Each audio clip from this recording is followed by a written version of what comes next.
Good morning student. Next topic हम लोग आज पढ़ेंगे क्या? ऑब्व्यू। ठीक, ऑब्व्यू। ठीक, ऑब्व्यू यानी कि मैट्रिक्स। ठीक, तो हमारे पास क्लास 12 चैप्टर नंबर क्या है? Chapter number 3। ठीक, चैप्टर नंबर 3 आपके पास है ऑब्व्यू। ठीक, आज हम लोग इसी के बारे में डिस्कस करेंगे ऑब्व्यू होता क्या है। तो देखिए, ऑब्व्यू एक ऐसा चैप्टर है आपका कि जिसका आप हर एक सब्जेक्ट में यूज करते हैं, यानी कि हर जगह। जैसे इसको पढ़ने से पहले हमें ये समझना होना चाहिए कि ये ऑब्व्यू हम पढ़ रहे हैं, इसका हम यूज कहाँ करेंगे, डेली लाइफ हमारे यूज कहाँ होता है। तो ऑब्व्यू एक ऐसा चैप्टर है जो कि आपके लिए काफी इंपॉर्टेंट है और इसका यूज हम हर सब्जेक्ट में करते हैं। जैसे जेनेटिक्स हो गया, इकोनॉमिक्स हो गया, साइकोलॉजी हो गया, यानी कि ये सारे सब्जेक्ट में कोई ऐसा सब्जेक्ट नहीं है जहाँ पे हम इसका यूज नहीं करते। देखिए, आपने एक चैप्टर पढ़ा होगा क्या? Linear equation. ठीक, उसमें जैसे आपके पास 2x + 3y = 7 दे दिए। ठीक, और 5x + 7y = 9 दे दिए। ठीक, जब ये इक्वेशन आपको दे दिया जाता था तो आप क्या करते थे? इसको x और y की वैल्यू आपको फाइंड करनी रहती थी, पता करना रहता था। तो आप क्या करते थे? इसमें कौन सा मेथड लगाते थे? आपने पढ़ा था विलोपन विधि, प्रतिस्थापन विधि और गुणनखंड विधि। उसका प्रयोग करके आप क्या करते थे? x और y की वैल्यू फाइंड कर लेते थे। लेकिन मान लीजिए हम यहाँ आपको एक और इक्वेशन दे देते हैं कि 7x + 11y = 20। तो अब क्या होगा? अब आप अगर इसको सॉल्व करेंगे इक्वेशन को, तो आपको सॉल्व करने के लिए क्या होगा? इसमें थोड़ी प्रॉब्लम आने लगेगी, यानी कि आपको पहले इसको सॉल्व करना पड़ेगा, दोनों इक्वेशन को, फिर इसको सॉल्व करना पड़ेगा, फिर इसके बाद जो हल आएगा फिर उसको सॉल्व करेंगे, तब x और y की वैल्यू आप बता पाएंगे। ठीक है, यहाँ तक तो समस्या ठीक थी। लेकिन अगर कहीं हम क्या कर दें, 2x + 7y + 9z = 10, 5x + 3y + 10z = 11। अगर हम क्या कर दें, इस तरीके का आपके पास लीनियर इक्वेशन लिख दें, तो देखिए आपने तो 2 वेरिएबल यानी कि x और y रहता था, तो आपने वहां रूल पढ़ा था, उसको सॉल्व कर लेते थे। लेकिन ये क्या है, आपके पास 3 वेरिएबल आ गए, यानी कि 3 चर आ गए। इसको सॉल्व करने के लिए आपको और प्रॉब्लम हो जाएगी। तो ये समस्या कहीं अगर आपके पास यहाँ पे 7x + 9y + 11z + 15, अगर इस तरीके से हमने 30 इक्वेशन लिख दी, तब तो आपके पास और अधिक समस्या आ जाएगी इसको सॉल्व करने के लिए। ठीक, तो अब देखिए, अगर हम इसको क्या करें, किसी सिंपल मेथड यानी कॉम्पैक्ट मेथड से अगर सॉल्व कर लें तो हमारे लिए आसान होगा। तो हम क्या करते हैं, देखिए यहाँ पे जो x दिया है इसको आप चेंज कर दीजिए, प्लस को हटा दीजिए। ठीक, y जो आपके चैलेंज को हटाइए और ये देखिए। ठीक, और अगर हम इसको क्या करें, एक रेक्टेंगुलर बॉक्स यानी कि एक बॉक्स में ऐसे पैक कर दें, ठीक, इस तरीके से, और इसको हम क्या करें, सॉल्व कर दें। सॉल्व करके आपको x, y और z की वैल्यू एकदम सिंपल तरीके से बता दें और कम समय में बता दें, तो आपके लिए क्या हो, इजी हो जाएगा। यानी कि तो ऐसे ही सॉल्यूशन के लिए क्या, इस मैट्रिक्स का क्या हुआ, इवैल्यूएशन, यानी कि मैट्रिक्स का जन्म इस तरीके के लीनियर इक्वेशन को सॉल्व करने के लिए हुआ। अब इसका क्या करेंगे, आप रेक्टेंगुलर बॉक्स में करके इसको x y की वैल्यू कर देंगे, तो आसानी से सॉल्व हो जाएगा। ठीक, तो जैसे आपके पास कोई इंफॉर्मेशन दीजिए, ठीक, कोई इंफॉर्मेशन दी जाएगी, तो आप उसको कैसे रिप्रेजेंट करेंगे। देखिए, जैसे आपने दिया है आपके पास इंफॉर्मेशन क्या, राम के पास 10 बुक है। ठीक, ये है। ठीक, तो आप इसको कैसे रिप्रेजेंट करेंगे, देखिए इसको आप कैसे रिप्रेजेंट करेंगे। तो रिप्रेजेंट करने का तरीका क्या है, आप क्या करिए, एक रेक्टेंगुलर ऐसे बॉक्स लिखिए और एक 10 लिख दीजिए। ठीक, ये देखिए आपने लिखा, लेकिन एक 10 है क्या रेक्टेंगुलर में? जब आप यहाँ लिखेंगे क्या बुक, अब आपने लिखा बुक, एक तो बुक है, अब आपको पता चल गया कि ये बॉक्स में जो लिखा गया किसकी संख्या है, बुक की कितनी है 10। लेकिन अगर कोई पूछा कि किसकी है तो आपको यहाँ देना पड़ेगा किसकी, राम, यानी कि राम की बुक है। ठीक, और मान लीजिए दूसरा कोई आपके पास इंफॉर्मेशन है, राम के पास 10 बुक और 6 पेन है। ठीक, अब बताइए इसको आप कैसे दिखाएंगे? आप क्या करेंगे, देखिए आप क्या करिए, इसको आप इस तरीके से रेक्टेंगुलर बॉक्स लिखिए, ऐसे यहां लिख दीजिए क्या 10 और यहां आप लिख दीजिए 6। अब ये क्या है, किसकी संख्या, बुक की। ठीक, ये किसकी, पेन की। आप देखिए, अब यहां देख बता सकते हैं बुक कितना 10, पेन कितना 6, लेकिन किसकी है तो आप बताएंगे यहाँ किसकी, राम की। तो क्या आप केवल इसी तरीके से इसको दिखा सकते हैं? कोई और तरीका है आपके पास कि आप इसको और तरीके से दिखा सकते हैं? तो आपके पास एक और तरीका है क्या, जैसे आप इस तरीके से लिख दीजिए, 10 यहाँ लिख दीजिए और 6 यहाँ लिख दीजिए। ठीक, इस तरीके से भी तो आप दिखा सकते हैं।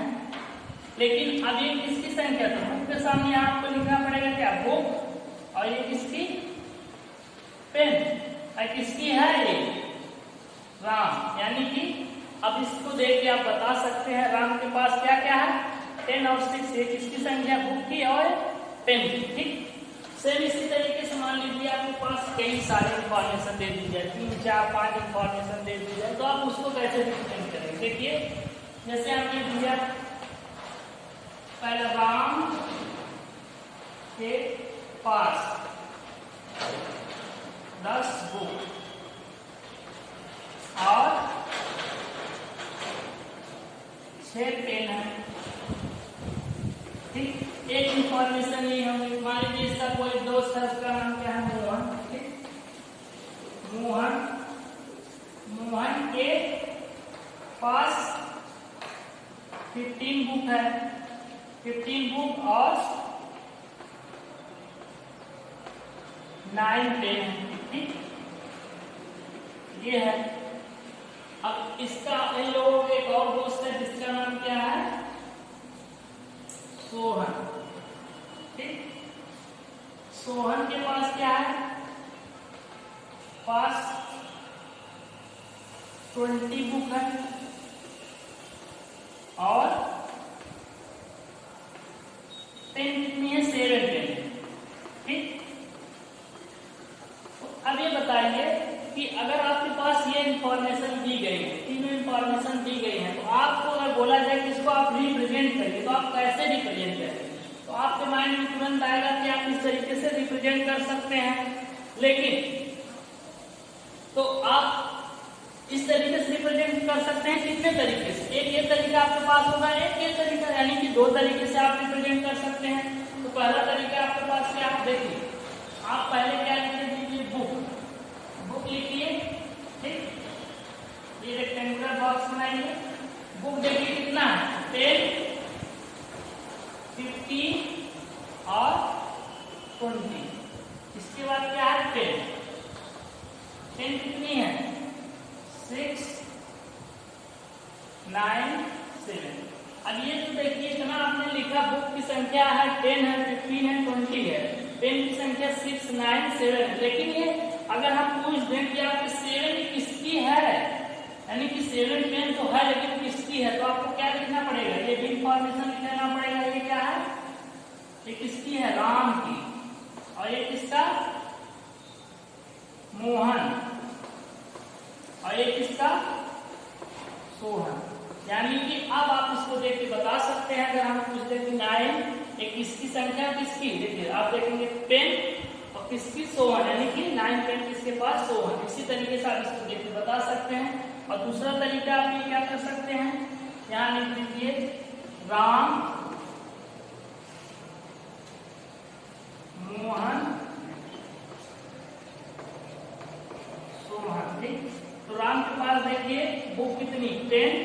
10 कितनी 6, मोहन के पास 15, 9 और सोहन के पास 20 और 7। ठीक, इस तरीके से भी आप इसको रिप्रेजेंट कर सकते हैं। और ये क्या है देखिए, एक बुक है, एक पेन। ठीक, तो आपके पास अगर इंफॉर्मेशन दी रहेगी तो आप क्या करेंगे, इस तरीके से रिप्रेजेंट कर देंगे। लेकिन आपका ये जो आप रिप्रेजेंटेशन है ये भी अभी क्या है, ये अभी मैट्रिक्स फॉर्म नहीं, ये कौन सा फॉर्म है, टेबुलर फॉर्म है।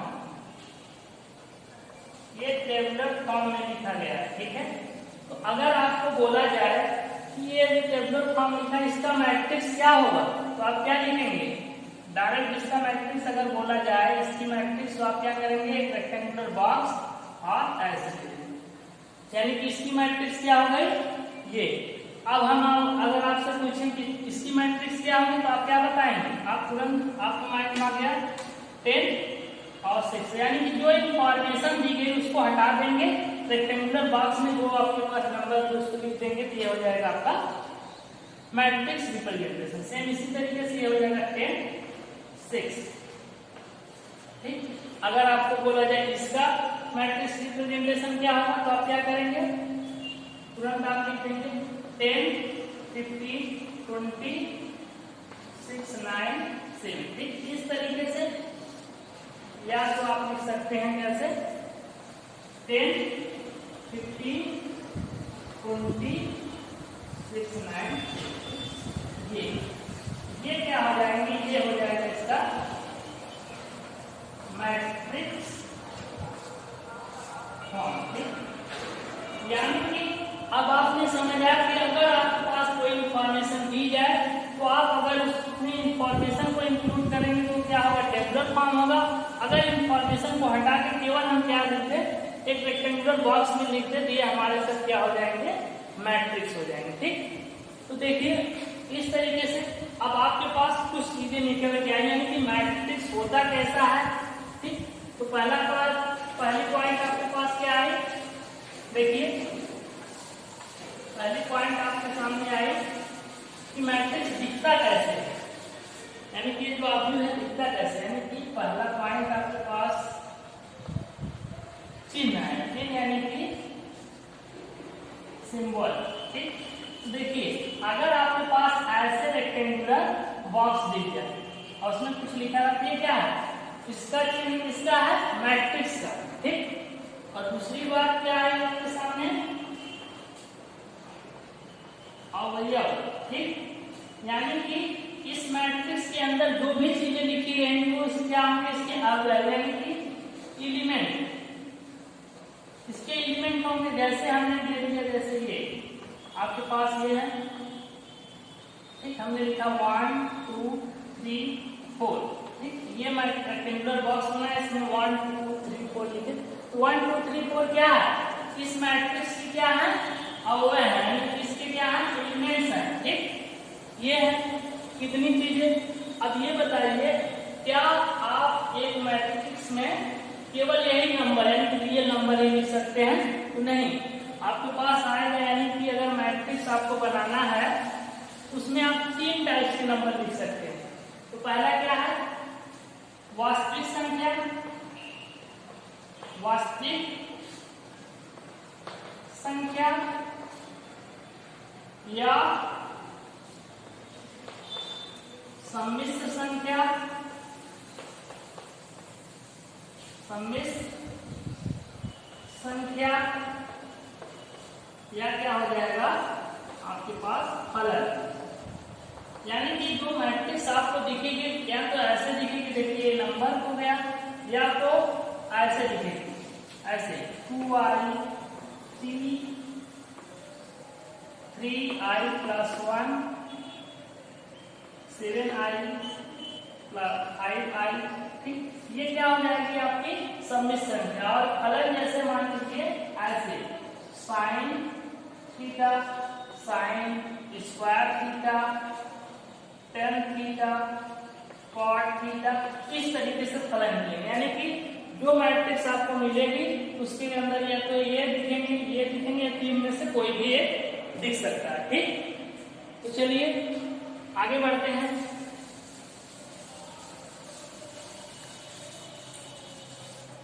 अब यहां देखिए हमने लिखा, देखिए आपके सामने एक मैट्रिक्स लिख रहे हैं, ठीक। ये 1 2 3 4 ये चीजें हमने लिखी, ठीक। अब इसमें देखिए ये जो हॉरिजॉन्टल यानी कि जो हॉरिजॉन्टल लाइन ऐसे दिखती हैं इसको आप क्या बोलते हैं? पंक्ति। क्या बोलते हैं? पंक्ति यानी कि रो। ये आपकी रो हो गई। तो ये भी हॉरिजॉन्टल है, इसको भी आप पंक्ति बोलेंगे। पंक्ति यानी कि रो। अब देखिए ये जो वर्टिकल लाइन है इसके को क्या बोलते हैं? स्तंभ। स्तंभ बोलते हैं, यानी कि ये भी स्तंभ, तो ये भी आपका स्तंभ हो जाएगा, ठीक। इसको क्या बोलते हैं? कॉलम, ठीक। कॉलम स्तंभ यानी कॉलम। तो देखिए इसमें रो कितने हैं, यानी इसको आप बोल देंगे रो 1 रो 2 कॉलम 1 और कॉलम 2। तो अगर हम बोल दें इसमें रो की संख्या कितनी है, पंक्ति की संख्या कितनी? पंक्ति की संख्या तो आप बताइए कितनी? 1 2। और स्तंभ की संख्या कितनी? 1 2।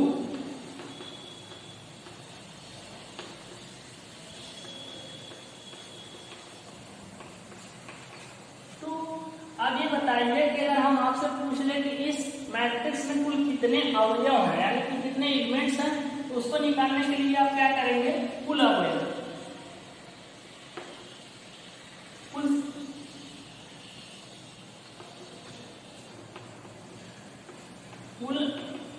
अवयवों यानी कि जितने भी एलिमेंट्स हैं अवयवों की संख्या बराबर क्या होता है? पंक्ति की संख्या। पंक्ति की संख्या गुणे यानी मल्टीप्लाई कर देंगे आप स्तंभ की संख्या। यानी कि आप अगर कुल अवयव की संख्या निकालनी है तो जो आपके पास पंक्ति की संख्या है और स्तंभ की संख्या उसका मल्टीप्लाई कर देंगे तो आ जाएगा। देखिए यहाँ कितने हैं? पंक्ति कितनी? 2, स्तंभ भी 2, 2 × 2 कितना? 4। देखिए 1 2 3 4 यानी कि इसमें कितने एलिमेंट्स थे? 4, ठीक। सेम इसी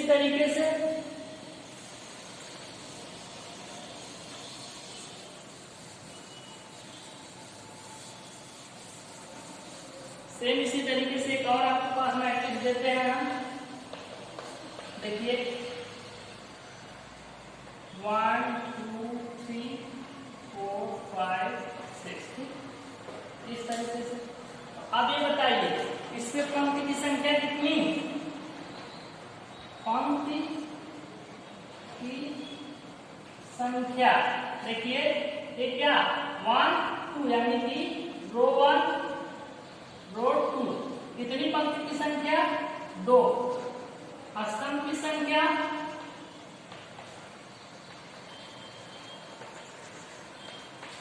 देखिए 1 यानी कि C1 कॉलम 1 कॉलम 2 और कॉलम 3 यानी कि 1 2 3 कितनी?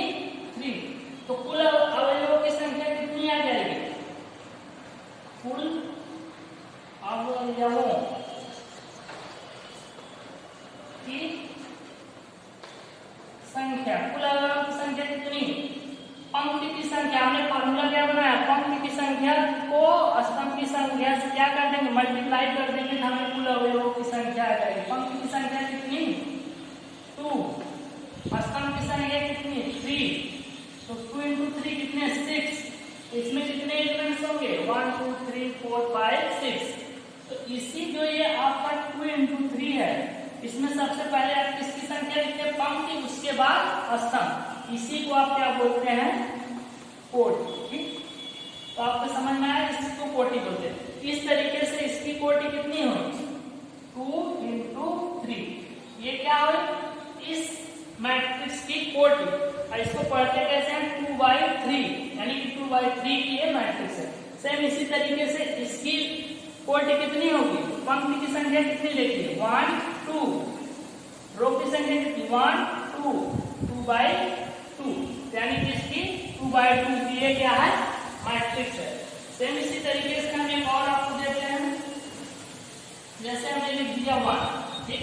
अब इसमें बताइए इसकी कोटि क्या होगी, इसमें रो कितना है देखिए R1, रो कितने 1, कॉलम कितना C1, यानी कि कितनी की 1/1 की मैट्रिक्स हो जाएगी। सेम इसी तरीके से एग्जांपल देखिए, जैसे आपके पास दे दिया जाए 1 2, ठीक।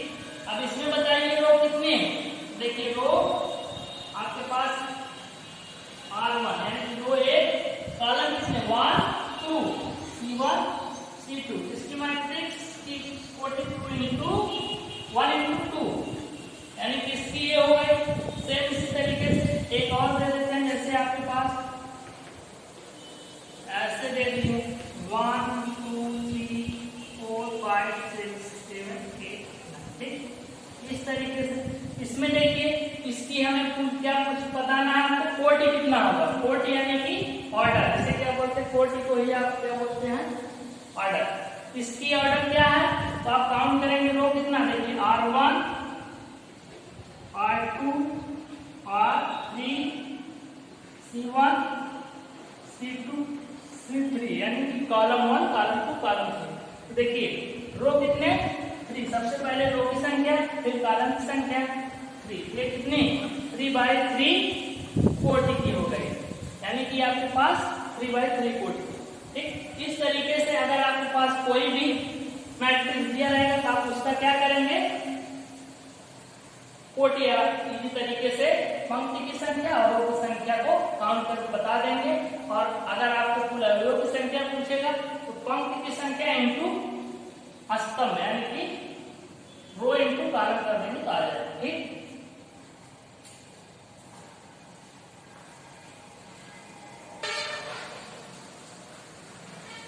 देखिए आपके पास एग्जांपल नंबर फर्स्ट दिया है, क्या दिया है फर्स्ट में देखिए 3 कंपनी है, फर्स्ट सेकेंड थर्ड 3 कंपनी है, उसमें 2 टाइप्स के क्या है कर्मचारी, पुरुष कर्मचारी महिला कर्मचारी। तो देखिए कंपनी फर्स्ट में पुरुष 30 महिला 25, और कंपनी थर्ड सेकेंड में पुरुष 25 और महिला 31, और थर्ड कंपनी में क्या है पुरुष की संख्या 27 महिला की 26।